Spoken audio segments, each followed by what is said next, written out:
হবে অ্যাওয়ার্ড তুলে দেবে রায়দিঘি কলেজের প্রিন্সিপাল।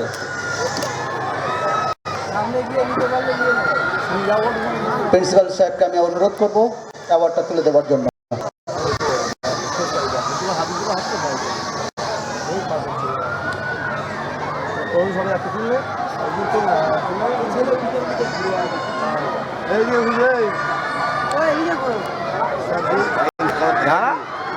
রেডি হোক বলে যাচ্ছে, ঠিক আছে।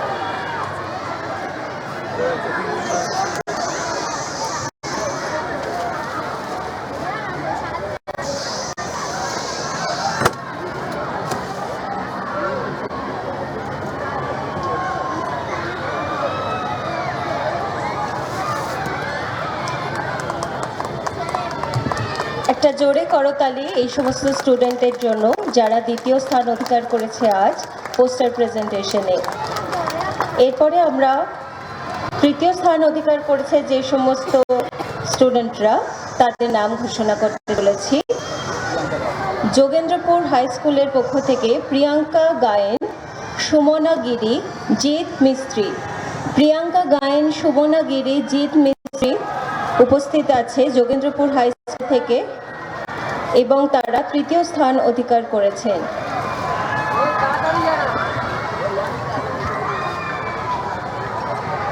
দাদা কোথায় আছে?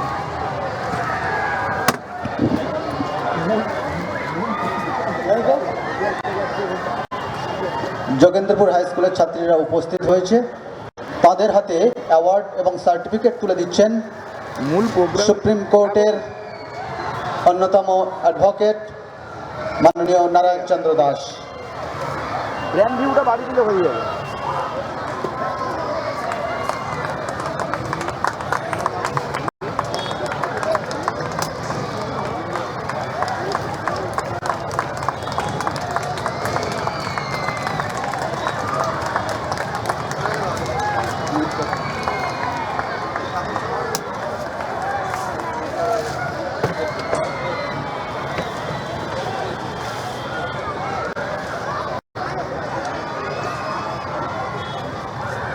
অ্যাওয়ার্ড প্রদান পর্ব শেষ হলো।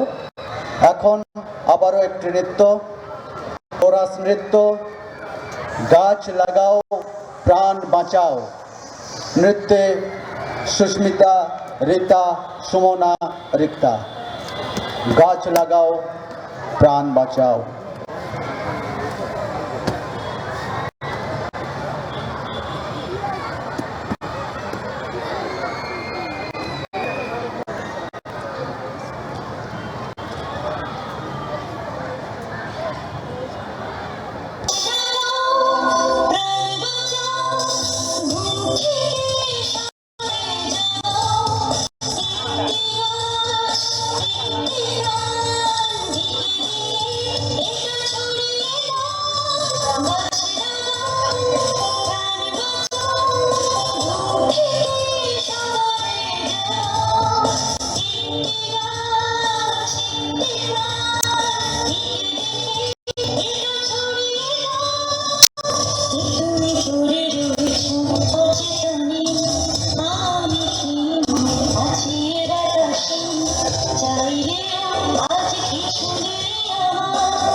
সুস্মিতা, রীতা, সুমনা, রিক্তা, ওদেরকে অনেক শুভেচ্ছা।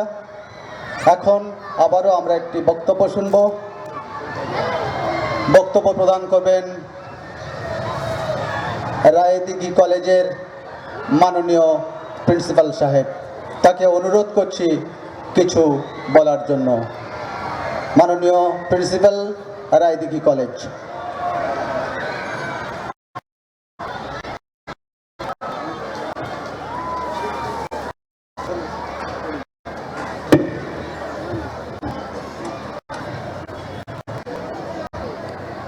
মঞ্চে উপস্থিত বিশেষ বর্গ, মঞ্চে উপস্থিত সমস্ত শ্রোতৃমণ্ডলী, সবাইকে আমার শ্রদ্ধা জানিয়ে এক কথা বলব। কাজ করছে, ক্রমশ তাদের কাজের অনেক সময় একটা এনজিও কাজ করে, কিন্তু কিছুদিনের মধ্যেই আবার তারা নিজের স্বার্থ দেখতে দেখতে হারিয়ে ফেলে নিজেদের গতি আর ছন্দ। কিন্তু আমরা খুব কাছ থেকে মুক্তির কাজকর্ম দেখছি। প্রতিনিয়ত তাদের মুক্তি বার্তা বলে একটা পত্রিকা বেরোয়, সেখানেও দেখতে পাই আমরা বহু ধরনের কাজ। আমরা কলেজে যারা আছি, সেন্ট্রাল গভর্নমেন্টের একটা প্রজেক্ট আছে, সংক্ষিপ্ত নাম হচ্ছে জাতীয় সেবা প্রকল্প, NSS, ন্যাশনাল সার্ভিস স্কিম। তার লোগো মূল বক্তব্য আছে নট মি বাট ইউ, নিজের জন্য নয়, সবটাই অপরের জন্য। এবং মুক্তি ফাউন্ডেশনও একই উদ্দেশ্য নিয়ে, নিজের জন্য নয়, অপরের জন্য সবটা বিলিয়ে দেওয়ার জন্য পরিকল্পনা আছে, এগিয়ে চলেছে। তার জন্য মুক্তির সংশ্লিষ্ট সকলকে আমার আন্তরিক ধন্যবাদ এবং কৃতজ্ঞতা জ্ঞাপন করছি। এভাবেই এই প্রতিষ্ঠান এগিয়ে চলুক। বিশেষত সুন্দরবন প্রান্তিক জায়গা, পশ্চিমবঙ্গের নয়, ভারতবর্ষের একটা প্রান্তিক জায়গা, কিন্তু নানা ঐতিহ্যে সমৃদ্ধ এই জায়গা।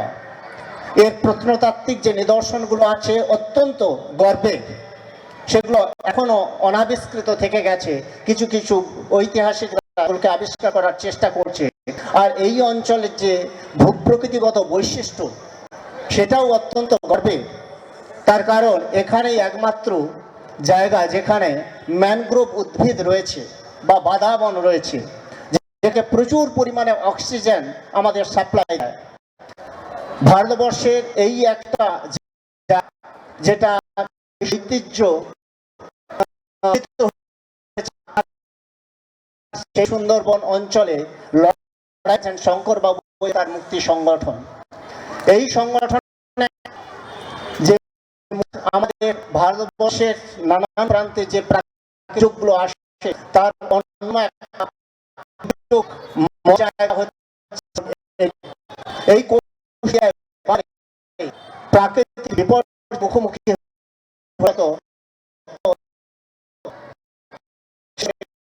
সেখানে ভূগত বৈচিত্র্যকে, সংস্কৃতিকে, কিন্তু এগুলোকে রক্ষা করার জন্য আপ্রাণ চেষ্টা চালিয়ে যাচ্ছে আমাদের মুক্তি সংগঠন। তারা বারে বারে যে এই অক্সিজেন সমৃদ্ধ, আমরা খুব গর্বের সঙ্গে বলতে পারি যে সারা ভারতবর্ষের নানান প্রান্তে যে জায়গাগুলো সবচেয়ে বেশি অক্সিজেন দেয়, তার মধ্যে অন্যতম হচ্ছে এই সুন্দরবন এরিয়া। পৃথিবী জুড়ে উষ্ণায়ন ঘটছে, নষ্ট হয়ে যাচ্ছে অক্সিজেনের ভান্ডার। সেই অক্সিজেনকে পুনরায় পরিবেশে ফিরিয়ে দেওয়ার দায়িত্ব নিয়েছে এই সুন্দরবন অঞ্চল। অথচ এই প্রাকৃতিক দুর্যোগগুলো আসার পরে নষ্ট হয়ে যাচ্ছে সেই অক্সিজেনের ভান্ডারটা। তাই মুক্তি বারে বারে চেষ্টা করছে সেই জায়গায় বাদাবনকে আবার নতুন করে গড়ে তোলার। বারে বারে প্রাকৃতিক দুর্যোগে ধ্বংস হয়ে যাওয়া সেই সম্পদটাকে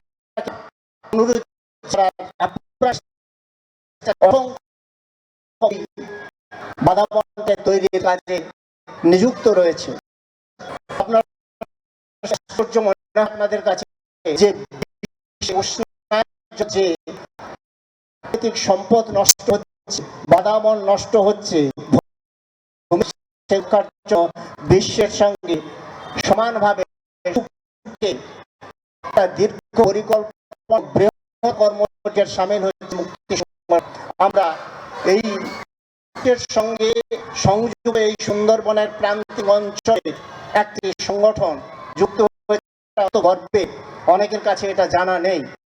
একটা উল্লেখ করলাম, সরবাবু আপ্রাণ চেষ্টা করে সেই কাজটা শুরু করেছে এবং দিনের ব্যাপার নয়, দীর্ঘ কয়েক বছরের সাধনার ফসলে হয়ে উঠবে এবং এই জায়গার শুধুমাত্র সুন্দরবন অঞ্চলটা সুন্দর থাকবে না, চিরস্থায়ী থাকবে না, এই সঙ্গে এখানকার মানুষের কর্মসংস্কৃতি, কর্মজগৎ, কর্মসংস্থান এটাও তৈরি হবে। তার জন্য তিনি চেষ্টা চালিয়ে যাচ্ছেন। মানুষের প্রথম তাকে খেতে দিতে হবে, পেট ভরাতে হবে, তার জন্য তার বিচিত্র ধরনের পরিকল্পনা করে চলেছেন এবং এই অঞ্চলে বাঁচাতে হবে, তাকে শিক্ষিত করতে হবে, কর্মসংস্থানে করা হবে। তার যে চেষ্টা তাকে আমরা ধন্যবাদ জানাই। সংরক্ষণ এবং পুনঃসৃজন যে পরিকল্পনাগুলো নিচ্ছে, যার মধ্য দিয়ে আমরা গর্বের সঙ্গে বলতে পারবো যে এই সুন্দর অঞ্চলটাই ভারতবর্ষকে বাঁচিয়ে রেখেছে, পশ্চিমবঙ্গকে বাঁচিয়ে রেখেছে, যেখানে অক্সিজেনের বিশ্বকে ধন্যবাদ আমি জানাচ্ছি এই সংগঠনকে। এইভাবে তারা প্রকৃতি সংরক্ষণ, পরিবেশ সংরক্ষণের উপর জোর দিয়ে কাজ করে চলুক। আমাদের প্রজন্ম, আমাদের ভবিষ্যৎ প্রজন্ম সুরক্ষিত থাক, শান্তিতে থাক, সুখে থাক, এই বলে আমার বক্তব্য শেষ করছি। ধন্যবাদ সবাইকে।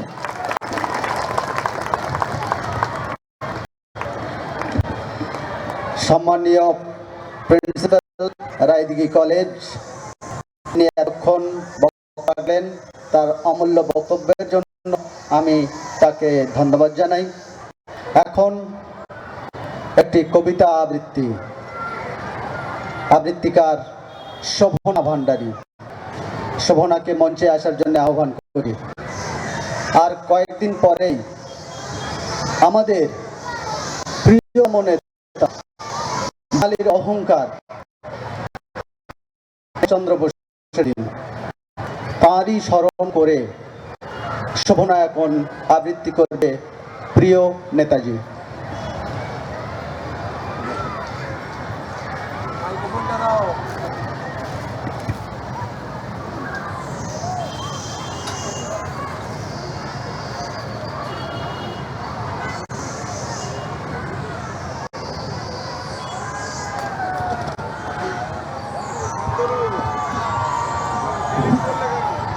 নেক্সট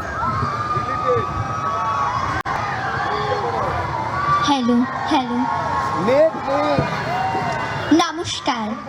শোভা ঘোষের কবিতা প্রিয় নেতাজি। প্রিয় নেতাজি, অনেকদিন ধরে তোমাকে চিঠি লিখব ভাবছিলাম, কিছুতেই আর হয়ে উঠছিল না। আজ কোনো একটা ঘটনার নিরেখে তোমাকে চিঠি লিখতে বসলাম।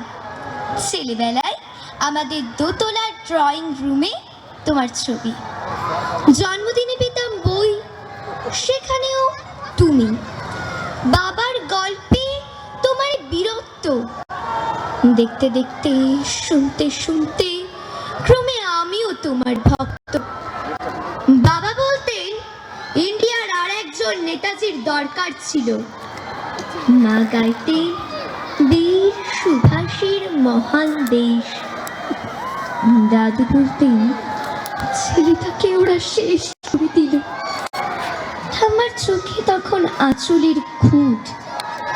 এসবের মধ্যে বড় হওয়া আমিও কেমন একটা ঘড়ির মধ্যে থাকতাম, ভাবতাম পারতে, তুমি সব পারতে, যদি আর একবার আমাদের মধ্যে তোমাকে পেতাম। আজ উত্তর 40 আমার একই ঘোর। তুমি পারতে, কেননা দেশের মাটিতে দেশপ্রেমের মতো জোরালো একটা ঝাঁকুনি দেওয়ার ক্ষমতা তখন আর কারোর ছিল না। এখনো আছে কি? তোমার হারিয়ে যাবার পর দেশে কত কমিশন বসেছে, ভারতের পূর্ব, পশ্চিম, উত্তর, দক্ষিণে। কোন পীর, কোন সন্ত,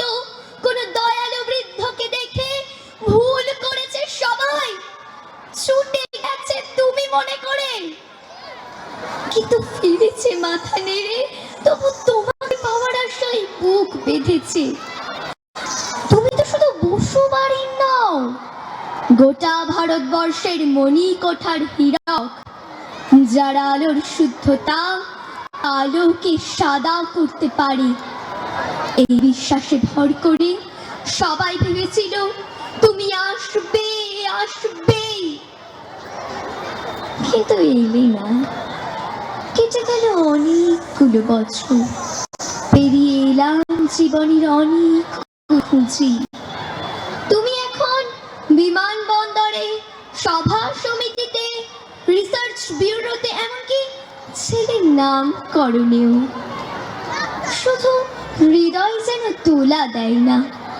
জানো, তোমার জন্মদিনটা এখন সবাই ছুটির দিন বলে আয়েশ করে উপভোগ করে। আর ছেলেরা, তারা তো এখন দেশ থেকে বিদেশের খবরই বেশি রাখে। আর মেয়েরা, তারাও স্বাধীনতার ভেলায় চড়ে অতচকিত। শুধু মাটিটা কাঁদে, সেই কান্না যেন ভূমিকম্প, খরা, এলিনো, বন্যা ওই চারিদিক ভাসিয়ে দেয়। এখন অভিমান করে শুয়ে থাকবে রিঙ্কোজিতে? আজ যখন ঘাড়ের ওপর AK-47 এর নিঃশ্বাস, রক্তের হরি খেলা, ধর্মের জিগিরে, তখন শোনাও সেই আওয়াজ। আমি সুভাষ বলছি। মেয়েটা দৌড়ে এসে বলবে, মা, মা দেখো উনি আসছেন। পাশের বাড়ির মেশমশাই ডাকবেন জানলা দিয়ে, বৌমা আমি বলিনি উনি ফিরে আসবে। খোলা জানালার ধারে দাঁড়াবেন মায়েরা, তাদের ডান হাতে শঙ্খ বাঁচো জল। নদী হবে উত্তল, নৌকা বেসামাল, পরাণ মাঝিও চেঁচাবেন, উনি আসতেছে। সবুজ মাঠে শিশুদের হাতে পতাকার দোলা, উনি আসছেন, উনি আসছেন, উনি ফিরে আসছেন। তোমার হারিয়ে যাওয়া জন্মদিনের ভেতর থেকে উঠে আসো। আর একটাতে এসে আজ স্বাধীনতার ঠিক আগের মুহূর্তে দাঁড়িয়ে তোমাকে আমার এই চিঠি। প্রণাম নিও, ভালো থেকো নেতাজি, প্রণাম নিও, নমস্কার।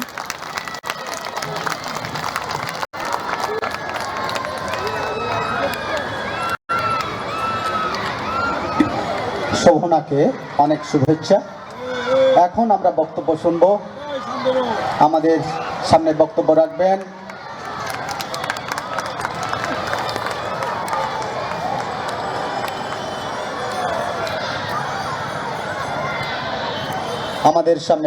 রাখবেন সুপ্রিম কোর্টের অন্যতম অ্যাডভোকেট নারায়ণ চন্দ্র দাস। তাকে কিছু বলার জন্য আমি আহ্বান করছি।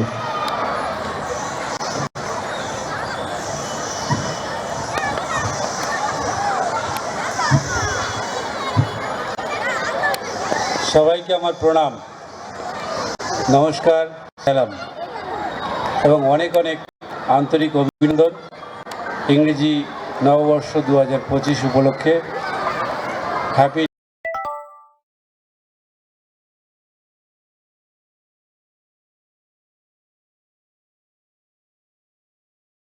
বাবু, চন্দন বাবু এবং অন্যান্য বিশেষ ব্যক্তিত্ব, তাদের কাছে কৃতজ্ঞ। আমি এখানে আসার জন্য আরেকজনের সান্নিধ্য পেয়েছি, আমার পথপ্রদর্শক বিশিষ্ট শিক্ষাবিদ একটু আগে বললেন, ডক্টর জানা। তিনি মুক্তি সম্পর্কে যে কথাগুলো বলেছেন আমি অ্যাপ্রিসিয়েট করছি। অত্যন্ত শ্রদ্ধার সঙ্গে মুক্তির কর্ণধার সমস্ত সদস্যদেরকে ধন্যবাদ করছি, কৃতজ্ঞতা জ্ঞাপন করছি। আপনারা এগিয়ে যান। সুন্দরবন ম্যানগ্রোভ, স্যার বলছিলেন ভারতবর্ষের 150 কোটি মানুষকে বাঁচিয়ে রেখেছে। এটা একদম সত্য কথা। বোটানি তাই বলে, জেনারেল সায়েন্স তাই বলে, সমীক্ষাও তাই বলে। আন্তর্জাতিক সমীক্ষায় আরেকটি সংযোজন করে দিই, শুধুমাত্র ভারতবর্ষ নয়, পৃথিবীর নিয়ন্ত্রণ করে এই সুন্দরবন, যেটা রায়দিঘির কেন্দ্র থেকে শুরু করে বাংলাদেশের একটা অংশ থেকে শুরু করে দক্ষিণ 24 পরগনা, উত্তর 24 পরগনা, বৃহত্তর সুন্দরবন সারা পৃথিবীকে নিয়ন্ত্রণ করে। অ্যামাজনের পরে বৃহৎ জনালয়, জনভূমি এই সুন্দরবন। সুন্দরবন সম্পর্কে আমি যতটুকু বলবো সেটা নিমিত মাত্র, তাই বেশি কথা আর বলার জায়গা নেই। আমি এখানে উপস্থিত হয়েছি একটি বিশেষ উদ্দেশ্যে। আমন্ত্রণ পেয়েছিলাম এই মেলায় উপস্থিত থাকবার জন্য, শনিবারেই আসবো বলে ভেবেছিলাম। স্যারকে কথা দিয়েও আসতে পারিনি, তাই দুঃখ প্রকাশ করছি। আজ রায়দিঘি কলেজে এসেছিল একটি বিশেষ প্রোগ্রামে। স্যার বললেন আমি যাচ্ছি, তাহলে আমিও যাব, কারণ আমার প্রতিনিধিরা নয়, আমিও থাকব। তাই উপস্থিত হলাম। আপনাদের কাছে আমি একটু পরিচয় করিয়ে দিই। আমি এখানে এসেছি একা নয়, আমার সঙ্গে আরও তিনজন বিশিষ্ট মানুষ রয়েছেন। প্রিন্সিপাল স্যারের পাশাপাশি আমার বিশেষ বন্ধুবর এবং একজন প্রতিষ্ঠিত ব্যবসায়ী এবং অন্যান্য অ্যাসোসিয়েট, মাননীয় শুভদীপ ঘোষ, রাজুদা এবং মনিকা ম্যাডাম। তাদেরকে আমি মঞ্চে একটু আসার জন্য অনুরোধ করব। আপনাদেরকে এই প্রতিষ্ঠানের তরফ থেকে এই মঞ্চে আসার জন্য আমন্ত্রণ জানানো হয়েছে, আমি সেটি ঘোষণা করছি। একই সঙ্গে অনুরোধ করব আমার বইটি দুটি কপি একটু নিয়ে আসবেন।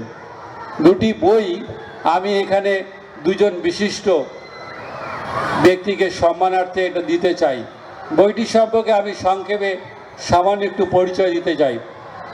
আমরা সুন্দরবনবাসী তথা পশ্চিমবঙ্গের নাগরিক, বাংলা ভাষা প্রত্যেক কিছু পেশার উপর নির্ভর করে জীবন। আপনাদের মতোই এই সুন্দরবনে মাটিতে 47 বছর বয়সে নিজের জীবন শুরু করেছি, গ্রামের স্কুলে পড়াশোনা করেছি এবং অফিসার। এটা আমার কাছে আনন্দ এই কারণে যে আমি সেই যোগ্যতার স্তরে পৌঁছাতে পেরেছি। আর একটি বই লিখেছি, যেটি দীর্ঘ 15 বছর ধরে গবেষণা করে প্রায় 150-র অধিক হাই স্কুলে আমার পরিক্রমা কমপ্লিট করে এবং প্রায় 50খানা কলেজে ঘুরে শত নয় কয়েক লক্ষ ছাত্র ছাত্রী শিক্ষার্থীদের উপর অবজারভেশন করে আমি ঠিক করেছি 7-8খানা টিভি চ্যানেলে বসে তাদের সঙ্গে কথা বলে দেখেছি যে বাংলা মিডিয়ামের ছেলেমেয়েরা প্রতিষ্ঠিত হয় না কেন, তারা কেন পিছিয়ে রয়েছে অন্যান্য রাজ্যের সাধারণ ছাত্রছাত্রীদের থেকে। তার কারণ হলো ভাষা শিক্ষায়, জাতীয় ভাষা, আন্তর্জাতিক ভাষা শিক্ষায় তারা পিছিয়ে। আমাদের সেই পরিকাঠামো সেইভাবে উন্নত হয়নি যেভাবে চীনের এবং ইউএসএ বা আমেরিকান কান্ট্রির নাগরিকরা যে শিক্ষা পরিষেবা পায়।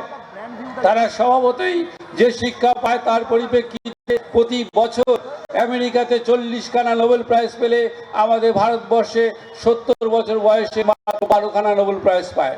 আমেরিকাতে 400 নোবেল প্রাইজ পেয়ে গেছে। কেন পায় না? অথচ আমেরিকান সমস্ত কোম্পানিগুলোতে আমাদের ভারতীয়রাই সিও।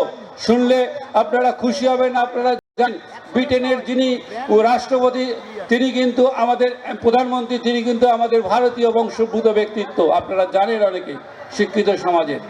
একই সঙ্গে আমেরিকার যিনি উপরাষ্ট্রপতি ছিলেন, এখনো আছেন, সেই কমলা দেবীও কিন্তু ভারতের নাগরিক। কিন্তু কি জানেন, তিনি নন বেঙ্গলি। বাঙালি হওয়ার সুবাদে আমরা গর্ববোধ করি। একটু আগে যে বাচ্চাটি নেতাজি সুভাষচন্দ্র সম্পর্কে যে কবিতা বা আবৃত্তি এখানে তিনি শোনালো, আমি অত্যন্ত মুগ্ধ। এত সুন্দর আবৃত্তি করেছে, ওইটুকু বাচ্চার জন্য আমার অনেক শুভেচ্ছা এবং অভিনন্দন রইল। আমার দৃঢ় বিশ্বাসী বাচ্চাটি অনেক বড় হবে।